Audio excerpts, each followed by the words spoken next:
देहरादून में धामी कैबिनेट की बैठक जारी। करीब 2 दर्जन नए प्रस्ताव पर लग सकते हैं मोहर। सचिवालय में होगी धामी कैबिनेट की बैठक।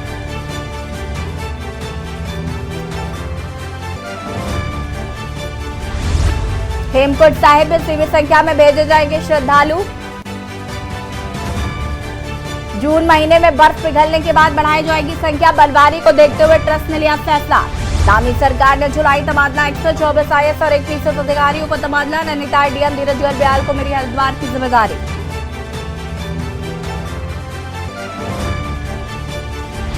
रुद्रप्रयाग में एक तरफ झुक रहा मंदिर। उत्तराखंड में स्थित एशिया के सबसे ऊंचे शिव मंदिर को बचवाने के लिए गुहार 5 से 6 डिग्री तक झुका।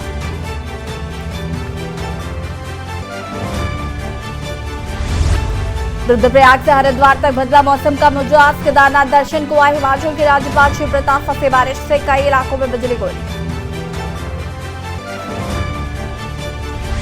देहरादून में पुलिस शिकंजे में गांजा तस्कर गैंग। 7 किलो गांजे के साथ दंपति गिरफ्तार। बाहरी राज्यों से गांजा लेकर उत्तराखंड में करते थे सप्लाई। आप देखते हैं के न्यूज़, खबरों का सारथी। नमस्कार, खबर उत्तराखंड में आप सभी का स्वागत है। मैं हूं आपके साथ यशी शुक्ला और चारधाम यात्रा से जुड़ी आपको खबर बता देते हैं। चारधाम में बदला मौसम का मिजाज। बारिश और बर्फबारी का अलर्ट जारी। ऋषिकेश, देहरादून, रुद्रप्रयाग में येलो अलर्ट। मौसम विभाग ने जारी किया है येलो अलर्ट। मौसम विभाग ने जारी किया येलो अलर्ट। चारधाम यात्रा में आपको बता दें कि लगातार बर्फबारी हो रही है। बदला मौसम का मिजाज। बारिश और बर्फबारी का अलर्ट जारी। मौसम विभाग ने जारी किया है अलर्ट। ऋषिकेश, देहरादून में येलो अलर्ट जारी किया गया है। बड़ी खबर आपको बता रहे हैं। चारधाम में बदला मौसम का मिजाज। बारिश और बर्फबारी का अलर्ट जारी। और इसी खबर पर ज्यादा जानकारी के लिए उत्तराखंड ब्यूरो चीफ राजेश वर्मा जी हमारे साथ जुड़ चुके हैं। राजेश जी, लगातार चारधाम यात्रा की बात करें तो इसमें बर्फबारी जो है वो बाधा बनी हुई है यात्रियों के लिए, और मौसम विभाग ने येलो अलर्ट भी जारी कर दिया है। क्या कुछ जानकारी इसको लेकर?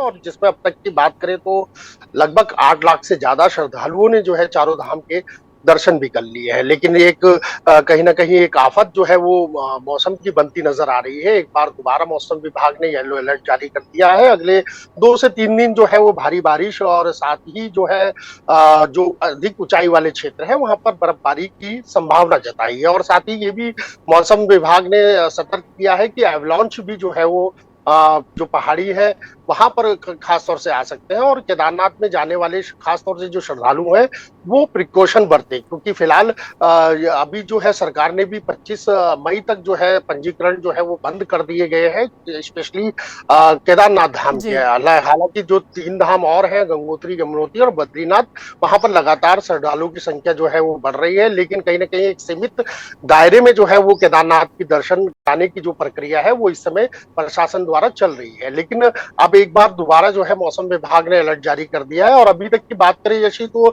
अभी हमने 3 से 4 दिन जो है लगातार ये देखा है कि मौसम में काफी जो है तापमान जो है वो राजधानी सहित तमाम जिलों में देखने को मिला है। लेकिन कल देर रात से जो है मौसम का मिजाज जो है वो राजधानी सहित कई जिलों में बदला है, क्योंकि लगातार देर रात जो है झमाझम बारिश और ओलावृष्टि की वजह से जो है वो काफी तापमान में गिरावट आई है। हालांकि इस समय जो है मौसम जो है सामान्य इस समय राजधानी देहरादून का भी देखा जा रहा है और जंगा का भी। और इससे पहले कल भी बद्रीनाथ, माफ कीजिएगा, केदारनाथ में बर्फबारी हुई, जिसकी वजह से रुक रुक कर ये यात्रा जो है वो केदारनाथ की कराई जा रही है। और साफ तौर पे जो है सरकार ने ये भी अलर्ट किया है कि जो भी श्रद्धालु चारधाम के लिए आ रहे हैं वो प्रिकॉशन बरतें और संभव हो तो 25 तारीख के बाद ही यात्रा को करें, खासतौर से केदारनाथ की। तो कहा जा सकता है कि मौसम कहीं ना कहीं एक बाधा बनता हुआ नजर आ रहा है चारधाम यात्रा को लेकर के। हालांकि जो श्रद्धालु है, खासतौर से जो आस्था है वो श्रद्धालु की लगातार कहीं टूट नहीं रही है। वो लगातार बड़ी संख्या में जो है चारधाम के लिए आ रहे हैं। खासतौर से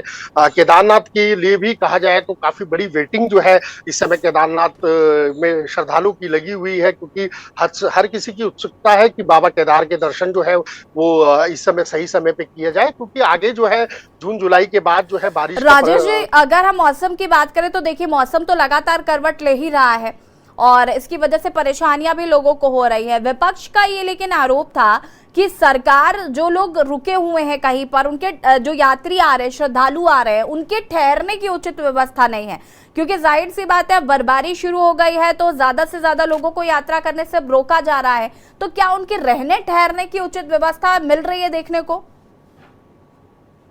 बिल्कुल, देखिए यशी, ये महत्वपूर्ण सवाल है, क्योंकि हम भी चाहेंगे कि जो दर्शक हमारे देख रहे हैं और जो खास तौर से चारधाम यात्रा के लिए सोच रहे हैं, कि विचार बना रहे हैं चारधाम यात्रा वो करने आए अपने परिवार के साथ, तो उनको ये भी बता दें कि देखिए अभी फिलहाल बड़ी संख्या में श्रद्धालु आ रहे हैं, तो कहीं ना कहीं व्यवस्थाएं जो है वो चिरमरा जाती हैं, और जो कहा जाए कि एक नॉर्मली पानी की बोतल जो 10 रुपए की मिलती है वो 15 रुपए की स्वाभाविक है कि वो मिलती है, क्योंकि हाई एल्टीट्यूड पर ये चारों धाम है, और वहां पर ये सारी जो खाद्य सामग्री है वो ले जाने का किराया भाड़ा ही इतना हैवी हो जाता है कि वो श्रद्धालु से ही जो वहां के दुकानदार हैं वो वसूल करते हैं। और इसमें कोई दो राय नहीं है कि जो अभी तक की देखा जाए कि जो रहने की व्यवस्थाओं को लेकर के आपने बड़ा एक सवाल किया है, कि रहने की व्यवस्थाएं सरकार ने का दावा था कि हमने की है, लेकिन कहीं ना कहीं क्वांटिटी जो है, संख्या जो है वो श्रद्धालु की बढ़ रही है, तो स्वाभाविक तौर पे जिसको जो सबसे पहले पहुंचेगा उसको ही मिल पाएगा, और फिर उसके बाद बड़ी दिक्कत जो है वो कहीं ना कहीं श्रद्धालुओं को रहने की देखने को मिल रही है, खासतौर से केदारनाथ में, क्योंकि केदारनाथ में लगातार, मैंने जैसे आपको बताया कि बारिश हो रही है, बर्फबारी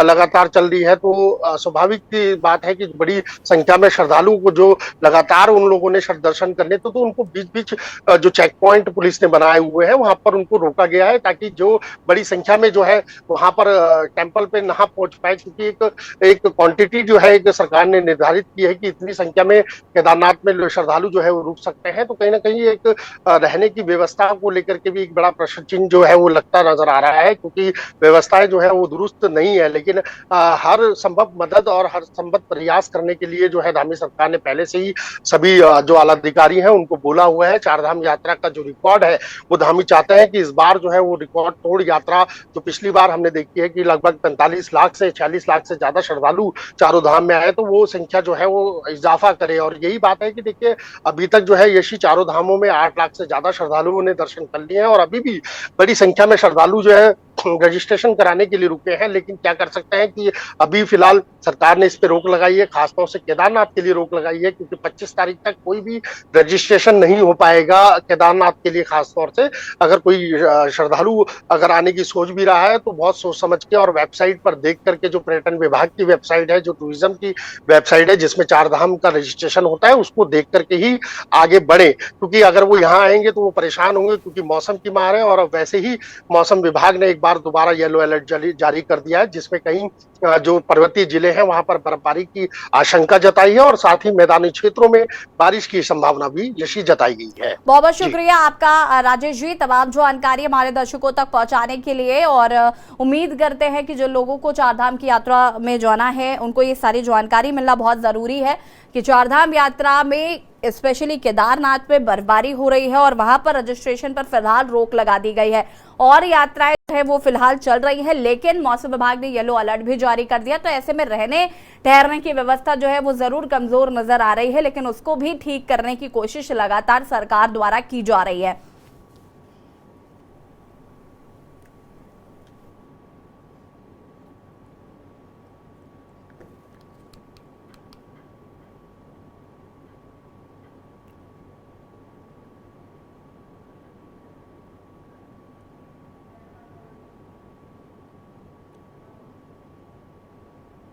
उत्तराखंड की जिम्मेदारी मिलने के बाद पहली बार उत्तराखंड पहुंचे आप प्रभारी बरिंदर कुमार गोयल और सह प्रभारी रोहित महरोलिया का कार्यकर्ताओं ने प्रदेश कार्यालय देहरादून में जोरदार स्वागत किया है। पत्रकारों से बातचीत में बरिंदर कुमार गोयल ने कहा कि उत्तराखंड में जल्द ही प्रदेश अध्यक्ष घोषित करते हुए बूथ स्तर तक संगठन खड़ा किया जाएगा। गुजरात विधानसभा चुनाव और यूपी नगर निकाय चुनाव की सफलता को उत्तराखंड में भी दोहराया जाएगा। साथ ही उन्होंने कहा कि पार्टी पूरे दमखम के साथ आगामी लोकसभा के साथ ही निकाय चुनाव भी लड़ेगी। श्री बरिंदर कुमार गोयल जिंदाबाद, जिंदाबाद, जिंदाबाद। श्री रोहित महरोलिया जिंदाबाद, जिंदाबाद, जिंदाबाद। श्री रोहित महरोलिया। लोगों का जो झुकाव है तो वो आम आदमी पार्टी की तरफ है। और आम आदमी पार्टी जैसे जलंधर उपचुनाव में पूरी इन्होंने ताकत झोंक दी, पैसा पानी की तरह बहाया इन लोगों ने, लेकिन लोगों ने वोट हमें दिया। और दूसरी बात जो कहते हैं, अब ये अकेले पंजाब और दिल्ली की बात नहीं है, अब तो ये पूरे देश की बात बन गई। अब पूरे देश के लोग चाहने लगे हैं इस बात को। तो जहाँ पे भी ऐसा ही होगा जहाँ जो पहले पंजाब में हुआ। देवभूमि उत्तराखंड में मजारों पर सियासत थम नहीं रही है। लैंसडाउन विधानसभा से विधायक दिलीप रावत ने कहा कि सरकार ने अधिकांश सभी अवैध मजारों को तोड़ दिया है। राज्य में मजारें कांग्रेस शासन काल में बनी हुई हैं। इसके साथ ही विधायक दिलीप सिंह रावत ने सरकार से एक अलग समिति बनाकर इसकी फंडिंग की भी जांच कराने की मांग की है। इसके साथ ही विधायक दिलीप रावत का कहना है कि सरकार शेष बची हुई सभी अवैध मजारों पर भी जल्द ही बुलडोजर चलाने वाली है।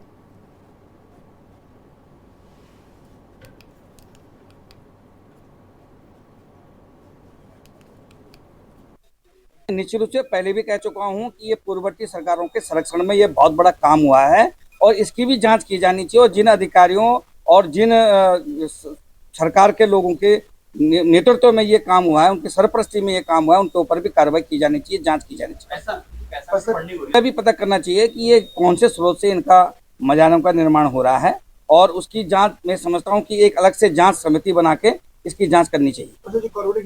है नहीं, लेकिन मैं जहाँ तक मैं कार्बेट नेशनल पार्क से लगा हुआ मेरा पूरा विधानसभा है, कोई भी मजार ऐसी नहीं थी कि जो पूर्ववर्ती रहा होगी और कार्बेट नेशनल पार्क बनने से पहले रहा। लक्सर विकासखंड कार्यालय पर बीडीसी की बैठक आयोजित की गई। बैठक की अध्यक्षता ब्लॉक प्रमुख लक्सर हर्ष कुमार दौलत व बीडीओ पवन सैनी ने की। बैठक प्रारंभ होते ही प्रधान संगठन के अध्यक्ष अनुज अग्रवाल व सहदेव चौधरी, अर्जुन सैनी व प्रधान विकास सैनी ने बैठक सभागार में जमकर हंगामा किया। उनका कहना था कि खंड विकास अधिकारी जनप्रतिनिधियों का सम्मान नहीं कर रहे हैं। लक्सर ब्लॉक में 50 से अधिक ग्राम प्रधान है, लेकिन उनमें से अनेक प्रधानों को बीडीसी बैठक की जानकारी नहीं दी गई, बल्कि अधिकांश ग्राम प्रधानों को बीडीसी बैठक की जानकारी दी गई है। जनप्रतिनिधियों ने चेतावनी दी है कि अगर अगली बैठक में समस्याओं का समाधान नहीं हुआ तो वो बीडीसी बैठक का बहिष्कार करेंगे।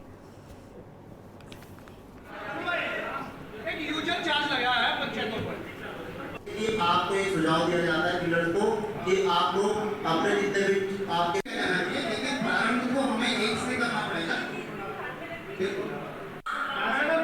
आपको सूचना भी दी जाएगी, आप सत्यापन भी करेंगे। मैडम आंगनवाड़ी है वार्ड नंबर 15 की और पढ़ा रही है वार्ड में गाँव वालों देते नहीं पैसे, तो उसका एक समाधान है हमारे पास आपके पास।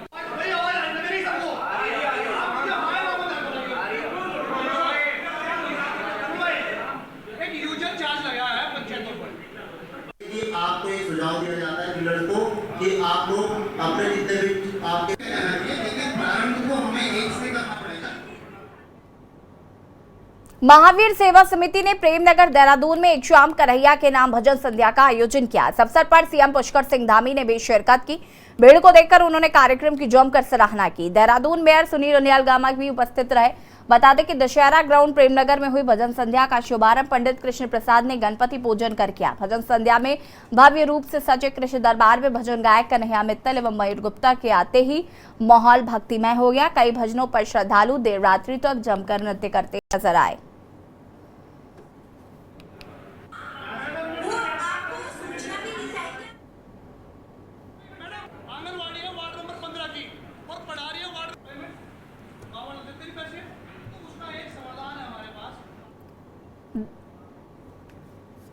देहरादून की रायपुर थाना पुलिस ने 7.5 किलो गांजा के साथ दंपति को गिरफ्तार किया है।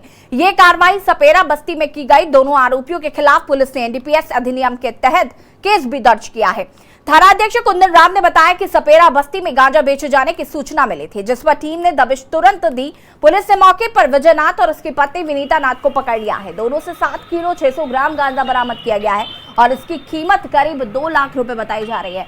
पुलिस के मुताबिक आरोपी बाहरी राज्यों से बात तरीके से गांजा लाकर उसे दून में महंगे दामों पर बेच रहे थे।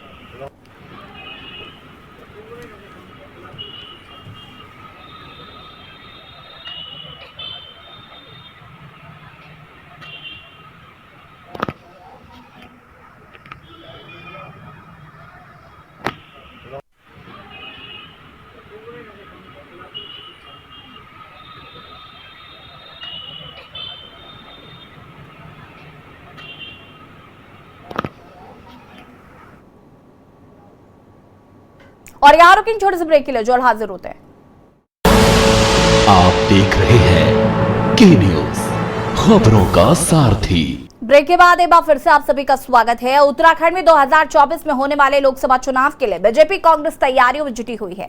एक तरफ जहां कांग्रेसी कर्नाटक में मिले प्रचंड बहुमत से उत्साहित है, तो वहीं दूसरी ओर कर्नाटक चुनाव में मिली हार के बाद उत्तराखंड में भी भाजपा को फिर से सोचने पर मजबूर कर दिया। इसी के तहत उत्तराखंड में अब भाजपा अपनी रणनीति में बदलाव की तैयारी में है। भाजपा का लक्ष्य है कि आगामी चुनाव में 51 मत हासिल करने का पुख्ता प्लान बनाया जाए। इस मुद्दे पर देहरादून में 19 और 20 मई को होने वाली प्रदेश कार्य समिति की बैठक में मंथन होगा। इसके साथ ही भाजपा इस बात को भी नजरअंदाज नहीं कर सकती कि यदि सभी विपक्षी दल एक साथ आए तो स्थिति चुनौतीपूर्ण हो सकती है। ऐसे में पार्टी पूरा फोकस मत प्रतिशत बढ़ाने पर कर रही है। देखिए रिपोर्ट।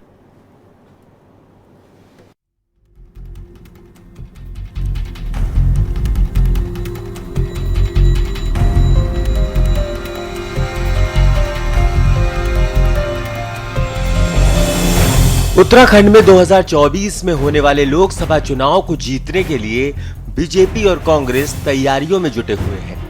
वहीं खबर आ रही है कि प्रधानमंत्री नरेंद्र मोदी अगले महीने उत्तराखंड आ सकते हैं। बताया जा रहा है कि जून में पीएम मोदी की उत्तराखंड में एक बड़ी रैली होगी। मुख्यमंत्री पुष्कर सिंह धामी का कहना है कि प्रधानमंत्री नरेंद्र मोदी का उत्तराखंड से गहरा लगाव है। राज्य की जनता प्रधानमंत्री के उत्तराखंड आने के लिए बेसब्री से इंतजार करती है। प्रधानमंत्री नरेंद्र मोदी ने राज्य के लिए 1.5 लाख करोड़ से अधिक की योजनाएं दी है, जो कि ऐतिहासिक है। वहीं कांग्रेस का दावा है कि प्रधानमंत्री की जनसभा में बीजेपी को कोई लाभ नहीं होगा। जनता अच्छे दिनों के नारे को भली भांति समझ चुकी है।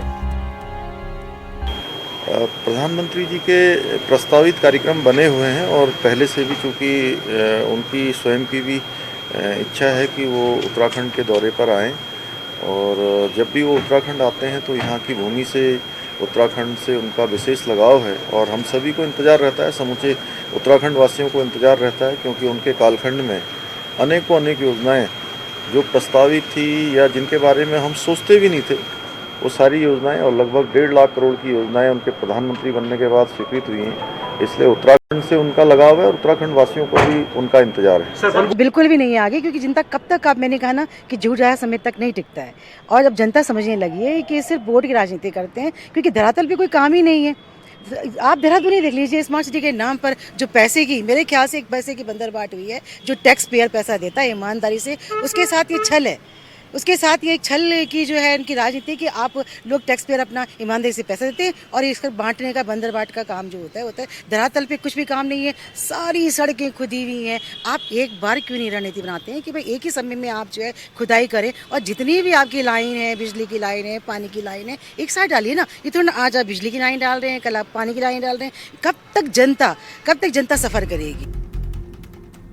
एक तरफ जहां भाजपा प्रधानमंत्री की उत्तराखंड में विशाल जनसभा कराने की तैयारी में लगी हुई है, तो वहीं दूसरी ओर कर्नाटक चुनाव में मिली हार के बाद उत्तराखंड में भाजपा अपनी रणनीति में बदलाव की तैयारी में है।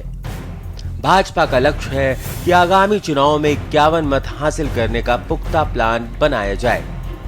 इस मुद्दे पर देहरादून में 19 और 20 मई को होने वाली प्रदेश कार्य समिति की बैठक में मंथन होगा।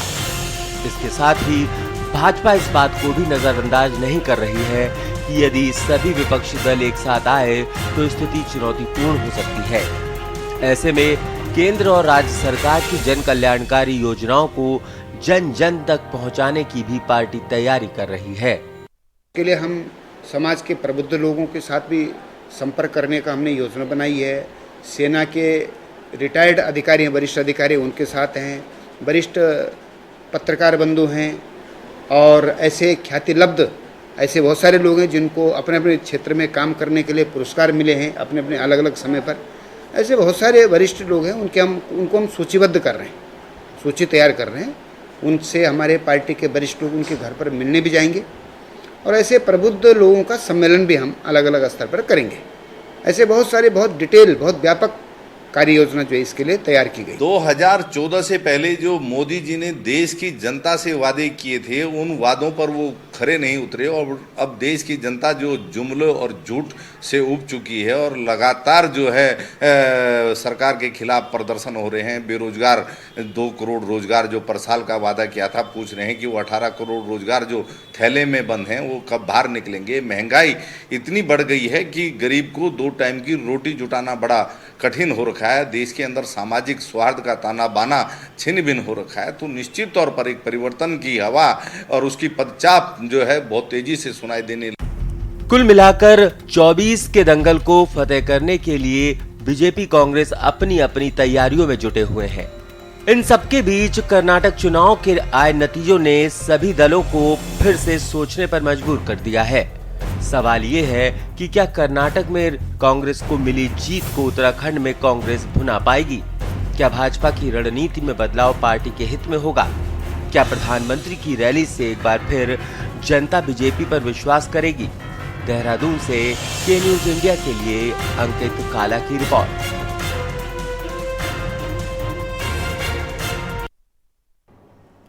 उत्तराखंड हाईकोर्ट ने नगीना लालकुआ में रेलवे की भूमि पर अवैध कब्जे के खिलाफ सुनवाई की है। खंडपीठ ने कब्जाधारियों की याचिका को निरस्त करते हुए अवैध कब्जा हटाने के आदेश रेलवे को दिए हैं। नगीना लालकुआ निवासी आंचल कुमार और 4 अन्य याचिकाकर्ताओं ने उच्च न्यायालय में याचिका दायर कर कहा कि रेलवे ने 3 मई को नोटिस देकर अवैध कब्जा हटाने को नोटिस दिया है, जिसकी अंतिम तिथि 18 मई है। सुनवाई के दौरान रेलवे के अधिवक्ता राजीव शर्मा ने कोर्ट को अवगत कराया कि 2018 में इस भूमि का राज्य सरकार और रेलवे ने एक साथ जांच शुरू की थी। इस दौरान 84 अवैध अतिक्रमण पाए गए। वर्तमान में यहां पर करीब 4000 लोगों ने टीन सेट डालकर रेलवे की भूमि पर अतिक्रमण किया। रेलवे ने अतिक्रमण को हटाने का 10 दिन का समय दिया। रेलवे की तरफ से यह भी कहा गया कि जिला प्रशासन से पुलिस फोर्स मुहैया कराने का पत्र दिया है, लेकिन प्रशासन सहयोग नहीं कर रहा है।